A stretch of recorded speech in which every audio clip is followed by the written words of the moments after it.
Hello, everyone. Welcome back to our podcast. We are the Englishmen. My name is Nicholas Biancolin.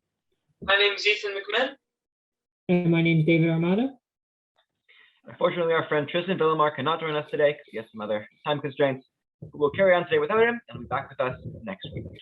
Now, today's topic to be discussed is the 1959 play Raisin in the Sun by Lorraine Hansberry. So, who wants to start talking about it? I think this play relates most to my theme in English. Mine is obviously the hope one. So, the presence of hope brings, happiness and aspirations. And I use a big fancy word, the obsolescence of hope causes death, destruction, blah, blah, blah. And I think that this play, using the modern hero, is a great example to show how, the presence of hope can really, bring out the best of yourself and take you out of difficult times. That's, I think, we should talk about today. What do you guys think about that? Sounds like a good theme to me.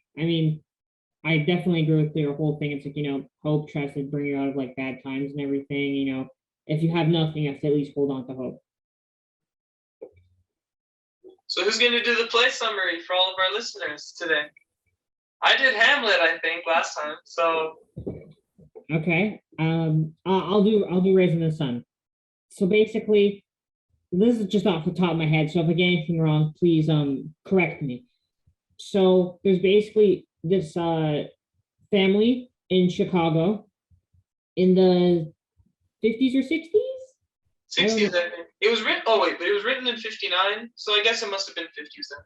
Yeah, and so they're a very poor family, and they're and who was in the apartment? It's Ruth, Benita, Walter, Mama, and I can't remember the kid's name for Travis. Travis. And they all live in the apartment, and they're all trying to balance their life and their different troubles and everything. And then because their father, Mama's husband just died, and they inherited a bunch of money from him from his life insurance policy, and they need to figure out how to spend that money. And so it kind of develops into a whole argument about how we should spend the money, how we should use what he essentially worked his life for us to get, and Mama was like, oh, we need to divide amongst ourselves, give some to Benita for her doctor and educate her doctorate or something, and then spend some more in a new house, and then spend some more and save some for the future for Travis's education. But Walter wants to open a bar with his friends, right? Because I guess he wants something. And then even when Mama tells him no, he ends up trying to do it anyway. And one of his friends backstabs him, takes the money and leaves. And so, or takes most of the money or all the money? All of it. All of it. So he takes all the money and leaves. And so they have nothing left. So they're all, and since they already committed to buying a house, they can either back out and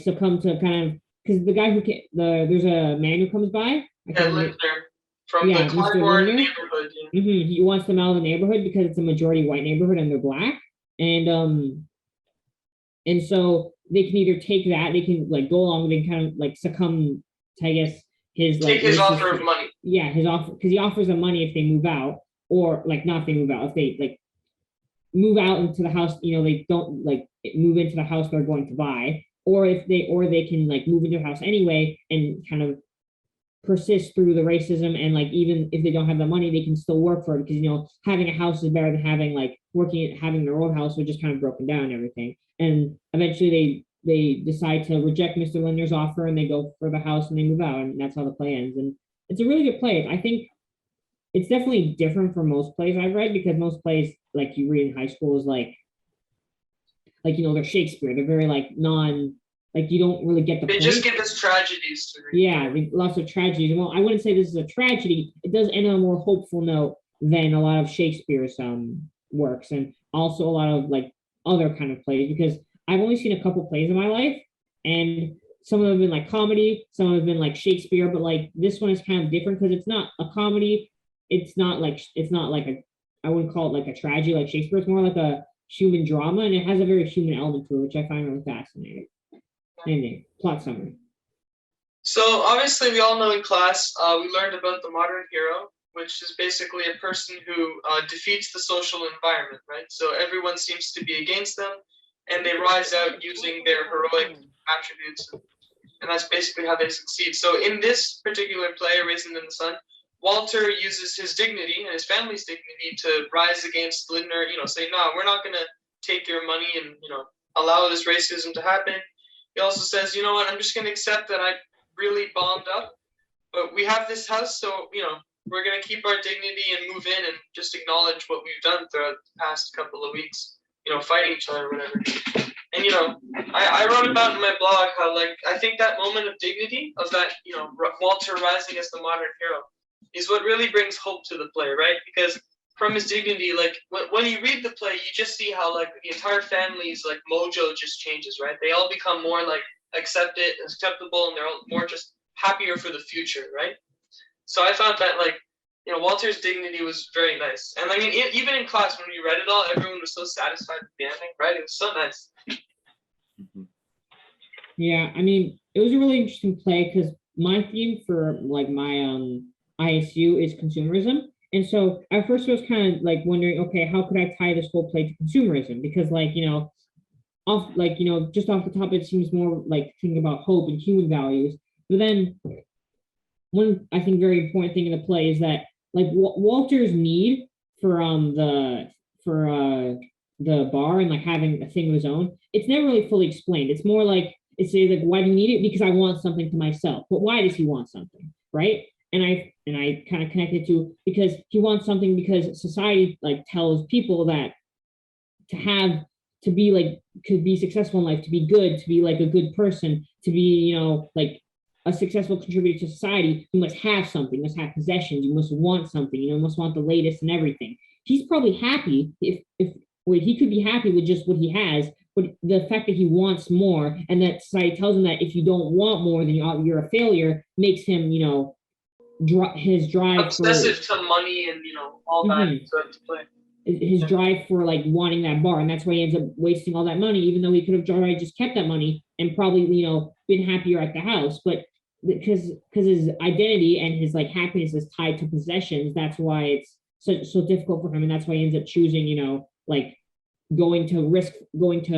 risking all of the money for the bar when he could have just taken the safer, the better option in the house. And that's how I tied it to my theme.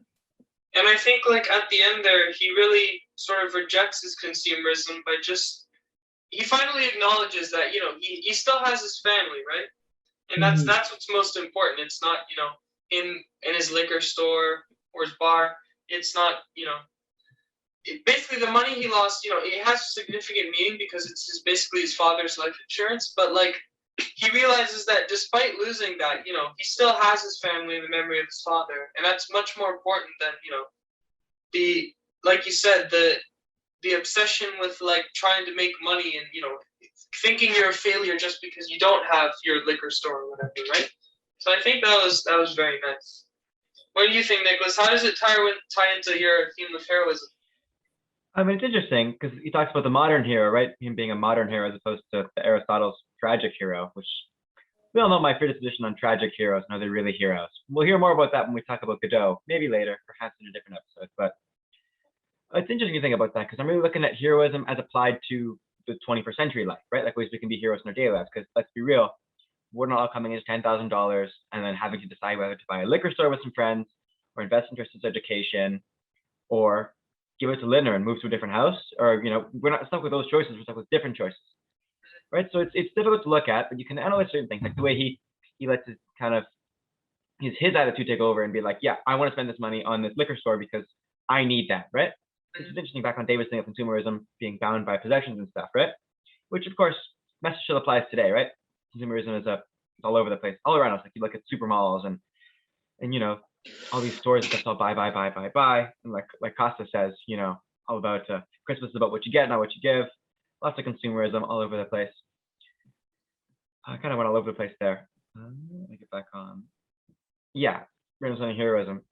So it's basically looking at what's his name, Walter, and seeing how can we take the values of him in the story and apply them to daily lives, right? Looking at how he was a hero in that story. So how was Walter a hero in that story, right? He's a hero in the end. We all love the ending, as Ethan said. It was that moment of just, we all see making the right choice, saying, nope, we're gonna, not only are we going to move past this sort of, this racial stereotype in this neighborhood, right, of us kind of being the one different family, but we're also gonna move into a bigger house. We're gonna work hard, earn our money, and they're gonna rise to the top, both economically and socially, right? And like, not socially, but like in that, like a class hierarchy structure kind of thing, So that's, right, that's a heroic thing of Walter to do, right? Because he did the right thing. He's like, yeah, but I'm not gonna cave to you. I'm not gonna bow down. I'm gonna say, we're gonna go through with this. We're gonna make our decision, right? Then again, it's Walter's fault that they're in the mess as well. Like, he's also like, he spent like the $7,000, whatever it was, on the liquor store, who then lost all his money from, right? So it's kind of a losing battle there, because he solved the problem, but he caused the problem as well. So is he really a hero? I mean, he did a heroic thing by the end of the play, but is he really a hero?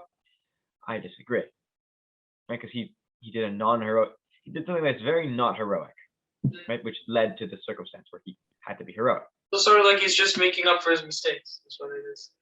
Yeah, like that's a crude way of putting it, because it's almost like it's like evening out, not sort of rising above kind of thing.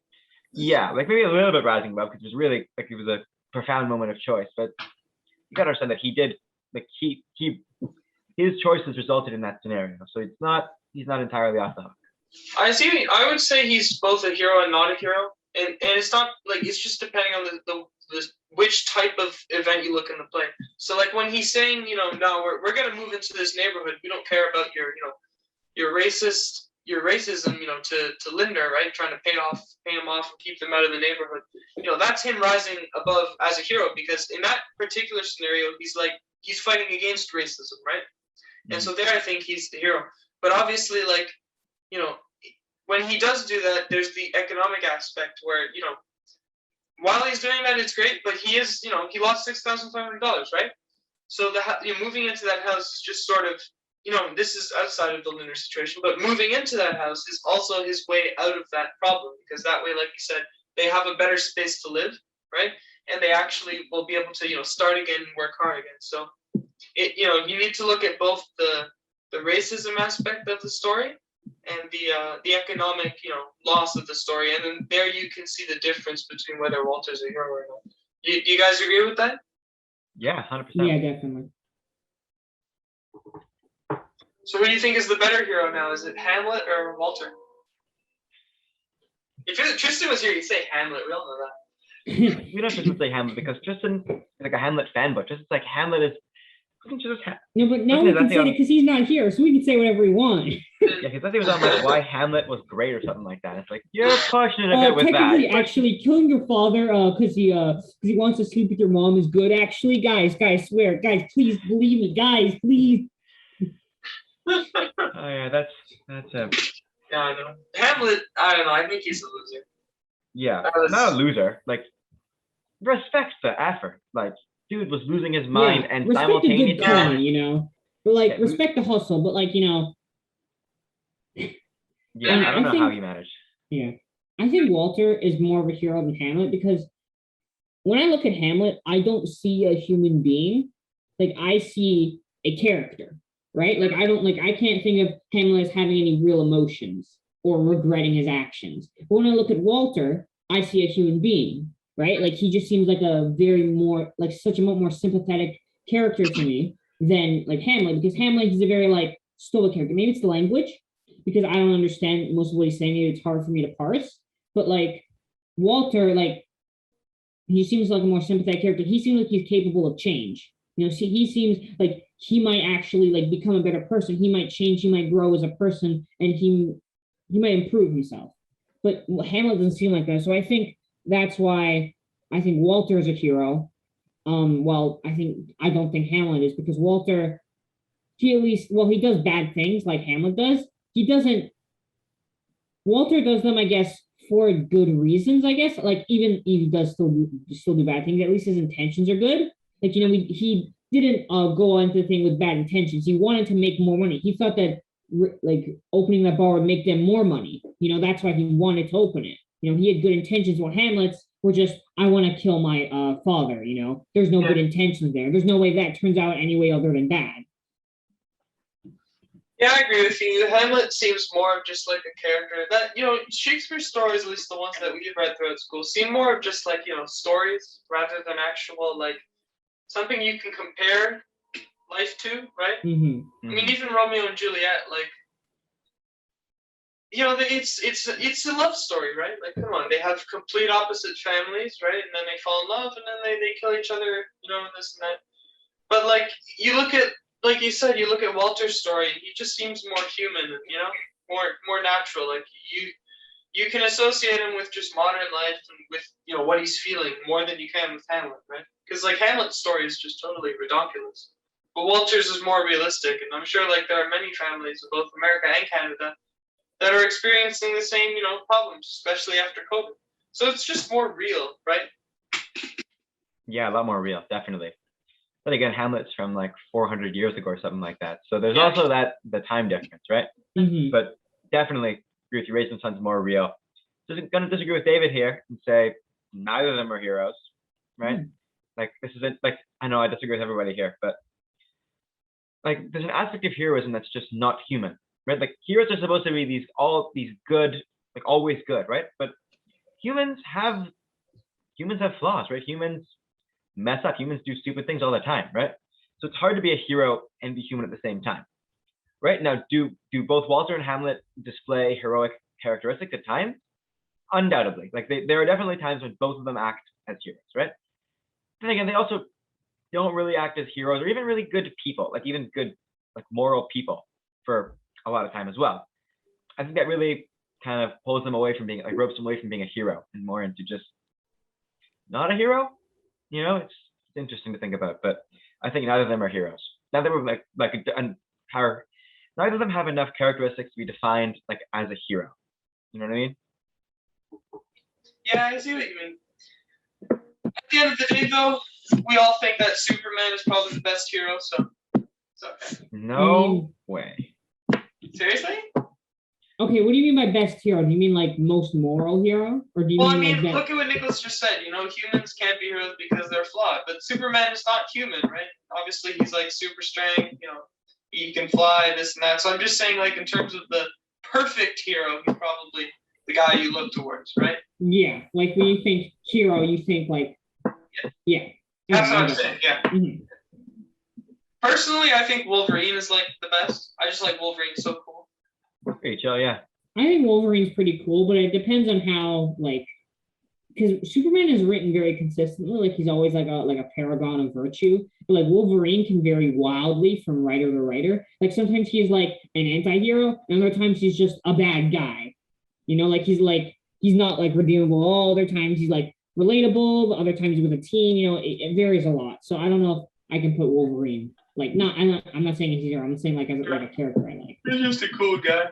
He's cool. All right, should we talk about Waiting for Godot now? Yes. Now, let's take a different look at plays, and let's look at a play that is highly contested throughout the course of our English curriculum, and that play is Waiting for Godot. Those of you who don't know, I'm going to look a little bit about Waiting for Godot right now. Waiting for Godot is a play by Samuel Beckett. Samuel Beckett is laughing up there right now at all of us. Mr. Freitas said so. He's like, I can hear him laughing up there, and it's hard to disagree after reading this play that he's laughing at us for reading it and trying to find a deeper meaning in a play where they're literally just waiting for someone who doesn't even come. I have some strong feelings for Waiting for Godot, so I'm going to step back on this one and let somebody else talk about it. Yeah, I'll summarize it. So there's two characters. Well, actually there's four, but throughout the entire play, there's two, Vladimir and Estragon. They basically just talk about random stuff. Like, honestly, no one knows what they're talking about. It just makes no sense. It's very confusing. The point is, though, we learn that they're waiting for Godot. We don't even know if Godot is a man, or, you know, they're just waiting for Godot. And is Godot even like gendered, or is it just Godot? Yeah, no, I think it's just Godot. Like, I honestly don't know. And then, so then they talk about how they have some business with Godot, so that probably hints that he's human. Well, maybe not. But, yeah, so, and then they just talk, nothing happens. And then two characters, Potso and Lucky, walk in. In the first act, Potso is just sort of a rich guy, and Lucky is his slave. Lucky has this seriously long speech about time, which I don't think any of us really understand. It's just very long. And then eventually Potso and Lucky exit, and then a boy comes and says that Godot will show up tomorrow, and Vladimir and Estragon should wait tomorrow. That's the end of Act 1.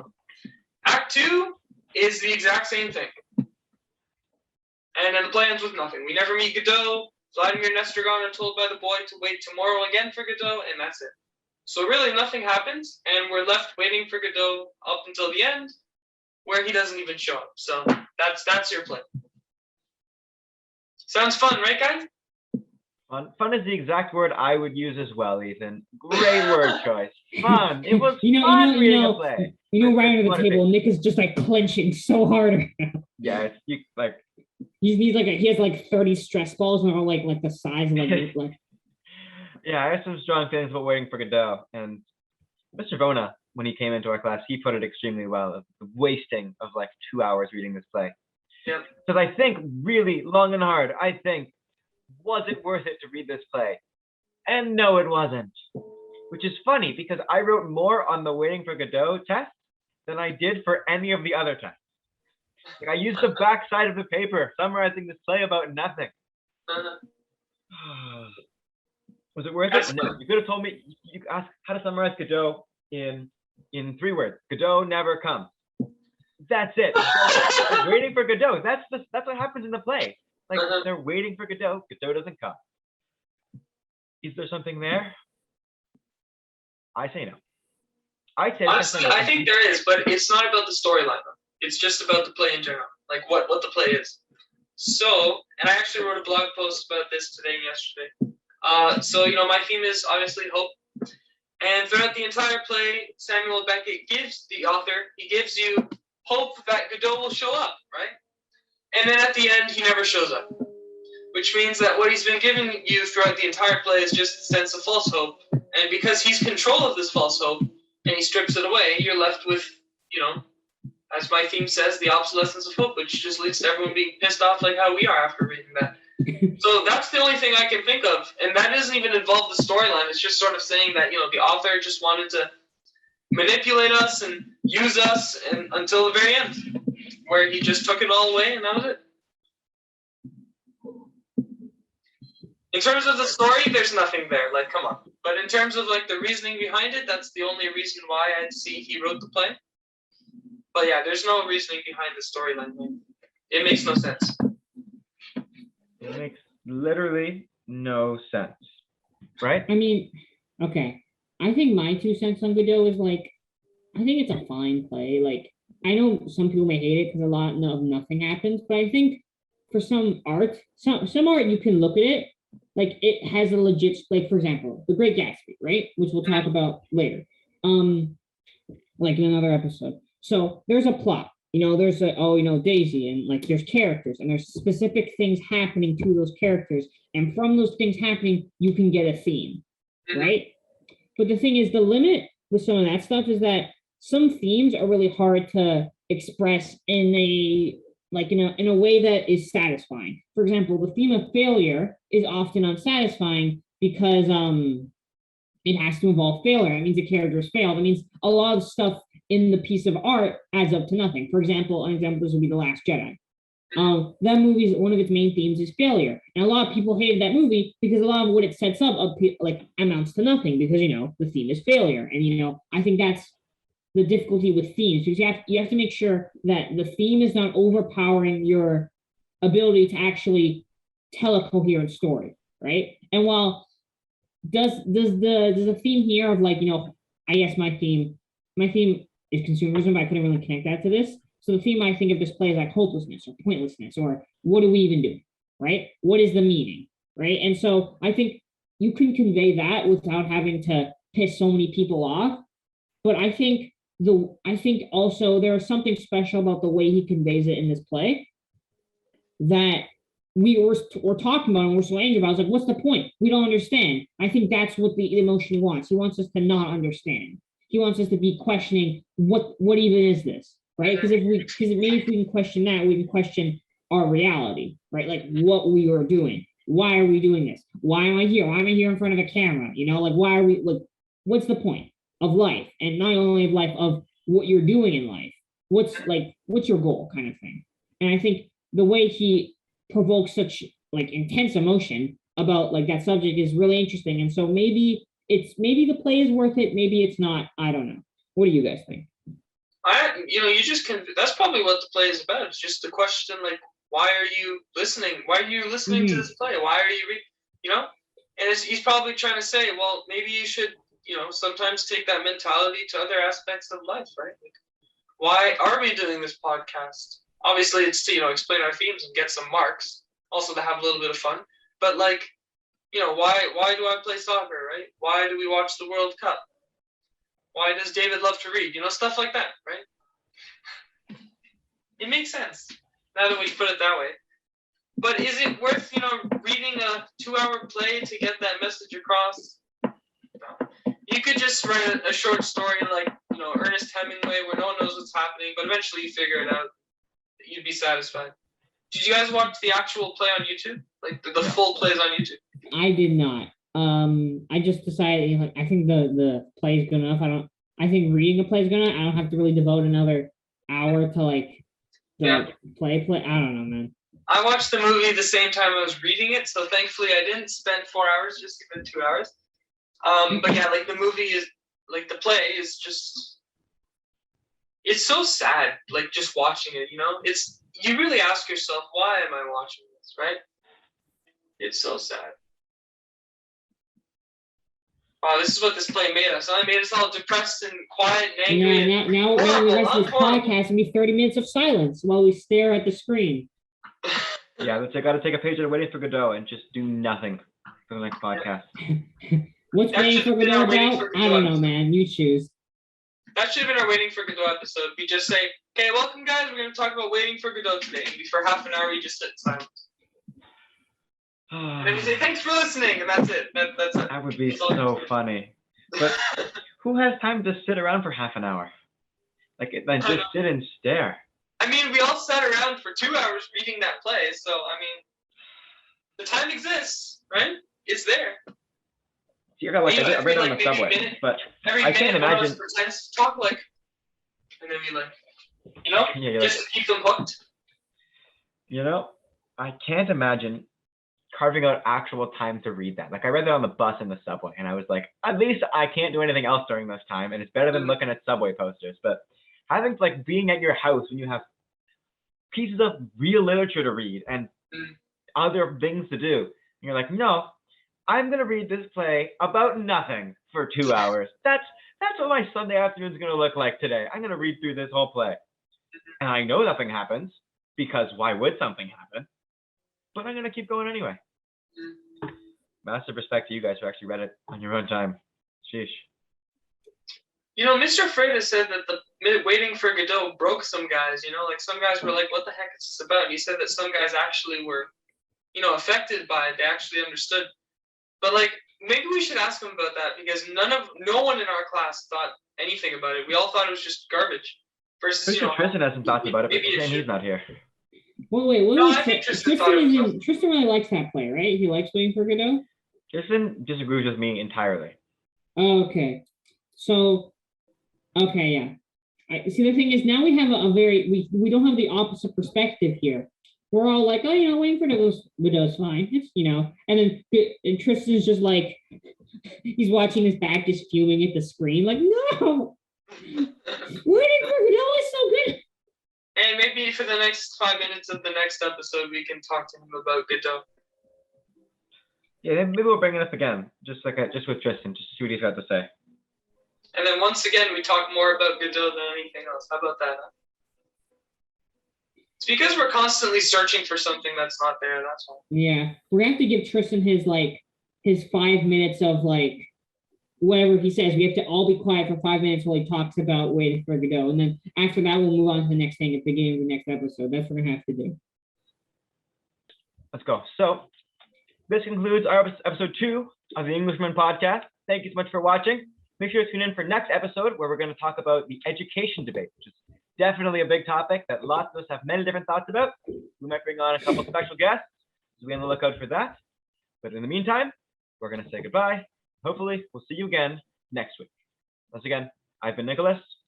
I'm Ethan McMahon. And I'm David Armato. And together, we are the Englishmen. Good evening, everyone.